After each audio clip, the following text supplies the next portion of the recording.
Welcome to India House. And I know that you're waiting with bated breath for the program that we've got coming up for you. So let me start by bringing on the co-founder and CEO of Dream Sports, the man who's part of all our lives, Harsh Jain. Please come up on stage. Harsh has, of course, revolutionized sports in India, just the whole experience of watching sport and enjoying it. Harsh, welcome. CEO of the International Cricket Council, Jeff Allardyce is here. Please, Jeff, if you could join us on stage.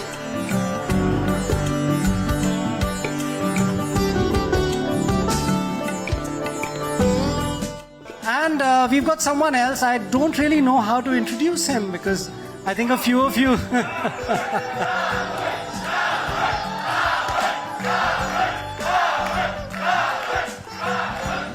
All right, so if that keeps happening, then he's not going to come up on stage.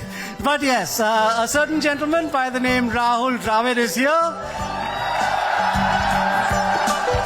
And here he is.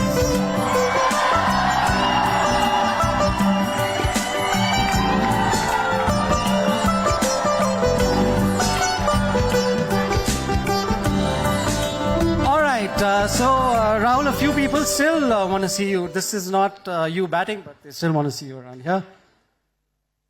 Yeah, thankfully we won, man. You know, Jeff, we are here to talk about cricket at the Olympics. We'd never imagined that we'd see cricket at the Olympics, but it became a reality through a really time-consuming but hard process. There was the IOC session in Mumbai.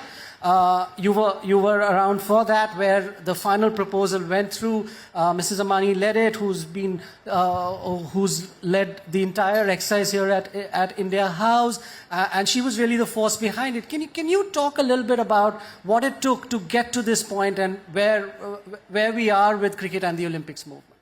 You know, we were always talking about cricket. Wouldn't it be good if cricket was in the Olympics? But it just seemed like a lot of barriers in the way, and when we knew that Los Angeles was likely to host, not necessarily a cricket-playing country, it takes a long time to sort of build the connections and the relationships to be able to continually sell your message to the people around world sport. I think that cricket is starting to dawn on the global sporting community, and I think that's the step to include cricket in the Olympics in Los Angeles in 2028 was a culmination of a number of years of gradually getting that message across and using every forum and every contact to do that. Rahul, by the way, actually when meeting the Prime Minister with the team, already put pressure on Rohit and Virat, saying they should be ready for that Olympic gold quest in 2028. I wanted to ask you in particular this question from the lens of being a player and a coach and someone who's been involved with the game for so long. You've been part of so many wonderful things in cricket, one series, now winning a World Cup. But when you come to an Olympics, is that something that tugs at your heart, saying, this is something I never experienced as a professional athlete, to be in an Olympic village, to be in an environment, and now cricket's going to be in that environment? So you've grown up with the Olympics. I think if you've been a sports fan, if you've loved sport, as I have, we've grown up watching the Olympics. I mean, my earliest memories are of Carl Lewis winning Olympics and the television coming into India in those days, and all of us glued to those television sets to watch these great athletes perform and play, and so many of the Indian athletes as well, who've participated in these Olympic Games. And you always wanted to be a part of a great event. We have our great events in cricket. We have our World Cups, but they're individual events. They're only cricketers at those events. They're the greatest cricketers in the world who come together in one country to play those great events. But here, to be in this kind of environment, this kind of energy, this kind of vibe, it's a dream come true for any sportsman to be a part of that. And it always felt that cricket should be involved in events like this. It's truly a great game. It's followed and watched by so many people in the world. But it's just fantastic, from someone like me who's now really a fan. For me to be able to see and to see cricket in the Olympics that's going to be a part of this, I think it's truly phenomenal. Let's talk about it again from your point of view, Cricket Olympics. Now, the way you've built the system around fantasy gaming, people talk a lot about that. Also around how fan engagement is the key to driving all of this.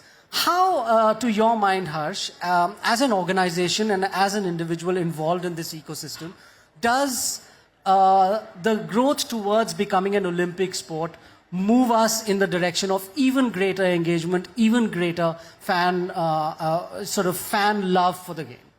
I think it's a big moment for India. It's a big moment for cricket. It's very important for cricket's development in the world. We have a lot more nations that can actually have a global event to look forward to. A lot more funding goes towards cricket at grassroots level because of that, led by ICC, of course. BCCI has done a phenomenal job in India. I think that, the other part of cricket that we haven't yet done a great job in, though, where we do lack a little bit behind other sports, is that the depth and breadth of cricket. And I think that that's something that all the bodies recognize and everyone's working towards it. Fan engagement is the first part with fantasy sports, with sports gaming. That's what appeals to the youth and they start playing. It's like you'll see a lot of the EPL players and La Liga players playing FIFA as professionals, right? They still enjoy their FIFA and they look forward to playing video games. We kind of forget sometimes that most of these professional athletes are in their early 20s and, some in their late teens. And they enjoy the video games and that's how they actively engage. For the rest of Gen Z and Gen Alpha, they need to engage with the sport in ways that they can understand, and those are the fan engagement moments. But we need a lot of work that goes into sports content, sports commerce, sports data. All of this for cricket needs to evolve. So we're working on sports content with Fan Code, with sports travel and experiences with Dream Set Go to get people to these kind of amazing experiences, with Dream Game Studios for gaming, and with analytics with our Columbia University. So my point is that until cricket starts getting more evolved in depth and breadth, I think, we're going to continue being behind some of the larger sports in the world. And Olympics is a perfect reason to get going with that. You were there as coach, Rahul, of the national team. In the US, you played quite a few games. Some said the conditions in New York were a little treacherous and India probably could have done with a Rahul Dravid batting at 3 for them, navigating those swinging conditions. But talk a little bit about what your experience of playing cricket in the US was like and how you see that translating 4 years from now when the Olympic Games are played in the US itself. Yeah, I think it was really good. I think, in terms of, I think it was a great effort on the part of the ICC to take the event to the US. There's a huge passion and for the game in the US. And, and it was really nice to be able to play in the US. And some of those games were just packed. I mean, the India-Pakistan game, the India-US game. I'm sure Jeff and his team, would have learned from some of the experiences out there. There were some learnings on the actual cricketing facilities that were available, which I think is something that, you can take into the next cycle or into the next event 4 years later. So I think the potential is truly there in the US.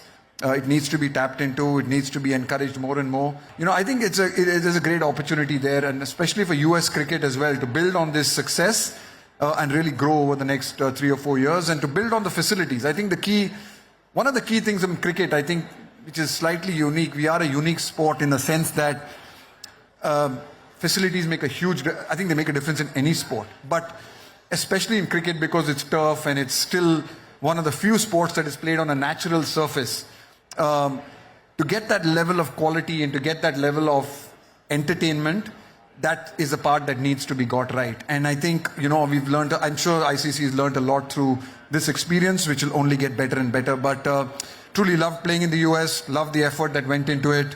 I think a top job done by the ICC on getting that there. Well, that deserves a round of applause. Jeff doesn't get many of those, so here we go. Yeah. This is just too uncomfortable. I'm going to Please do.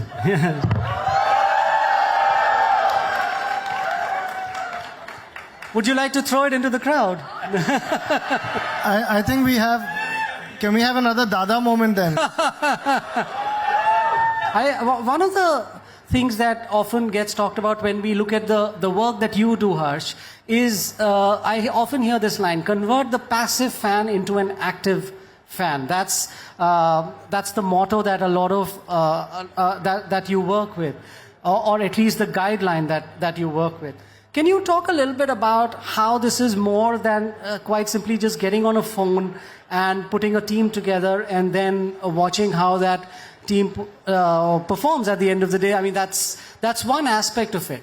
But there's much more to it, isn't it? And now with the Olympics, with this conversation becoming part of a much larger sporting universe, how do things change, and how do organizations such as yours begin to sort of invest in that more deeply? Yeah, thanks. So look, like I said, as Rahul was also saying, that we have the 2026, 2027, 2028. These are all where Gen Z and Gen Alpha really start kicking in. That's the biggest audience, right? India has the largest young population in the world. And that's the population that's going to empower the entire sport in terms of viewership, in terms of merchandising, in terms of content. And I think that's someone we have to start appealing to. So I know that, I also don't belong to an age which finds, potentially playing video games also a sport with esports. But that's the world we live in, and we should be proud of it. And we should be proud that we can have now, with the Olympic esports also being announced, we will have Indian athletes who play video games as a sport. And we'll celebrate them as much as we celebrate the Indian cricket team.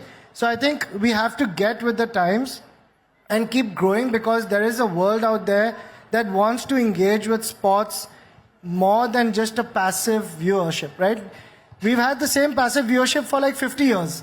It just moved from radio to, black and white TV to color TV and maybe on your phone now.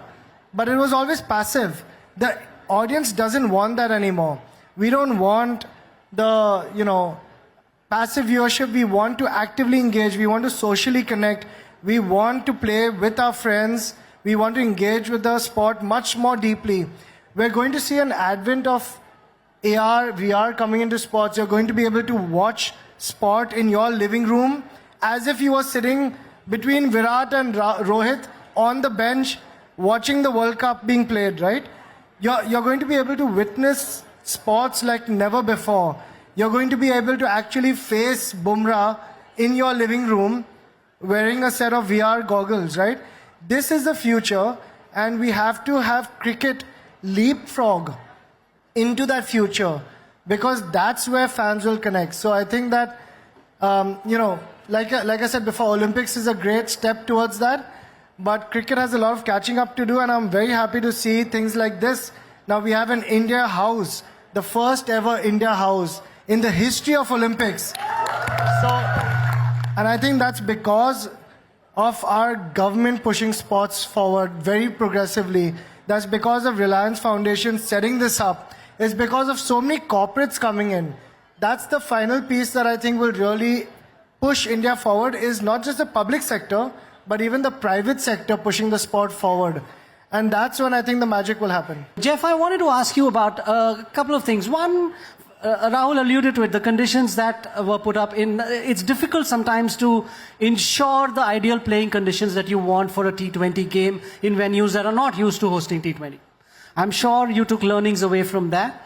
And number two is obviously playing cricket in the US means that you've got to play it at an hour which is prime time in India, and that, because that is the largest audience. And then playing a T20 game at 10:30 in the morning is perhaps not ideal. How cognizant are you? I mean, probably you are cognizant of this, but are there easy solutions to things like this, and what can you do to sort of overcome hurdles of this kind? Yeah, the answer to that question is no. With any event, you're balancing a range of factors, and the recent one, yes, time zone conditions. I went to some games in the Caribbean at 10:30 in the morning, and it was hot and humid, and the crowds weren't as big as they were as when the matches were played in the evening. So you're always juggling the different, competing interests when you're staging a tournament. And even when we look forward to Los Angeles, we've got some meetings coming up in the next, probably the next couple of months around the shape of the cricket tournament for Los Angeles 2028. And those same factors will be, in consideration there. What's the venue, the number of teams. The one thing you know is you've only got 2 weeks to stage your cricket tournaments. Yeah. We know that we've got an identical men's tournament and a women's tournament. So, the issue of venues, the number of teams, the number of matches, the time of day, all of those, the qualification process is another one. We've got to make progress on all of those over probably the next 2 to 3 months. Rahul, from your perspective, the experiences that you had in the US, obviously India is the marquee team at these tournaments. From simply a viewership perspective, playing games at 10:30 in the morning, what are your thoughts on how sort of scheduling? Also, you reference the conditions. If there's ways to make sure that you get more T20 friendly conditions so you can get games that are higher scoring and as a result more entertaining. So I'm not really... I don't think starting at 10:30 to me honestly was a problem. I mean, we are in the entertainment business. We are in a business which is got to cater to the people who want to watch the sport. I mean, let us... I think I had absolutely no problem with it being at 10:30 in the morning. In fact, as a coach, actually it made the conditions quite even because a lot of times in the day-night games, dew becomes a huge factor and a toss can become a big factor, as we saw sometimes even in Australia. But at 10:30, that was not a factor. It was an even Stevens game for both players. So from a coaching perspective, in fact, I actually didn't mind the 10:30 game.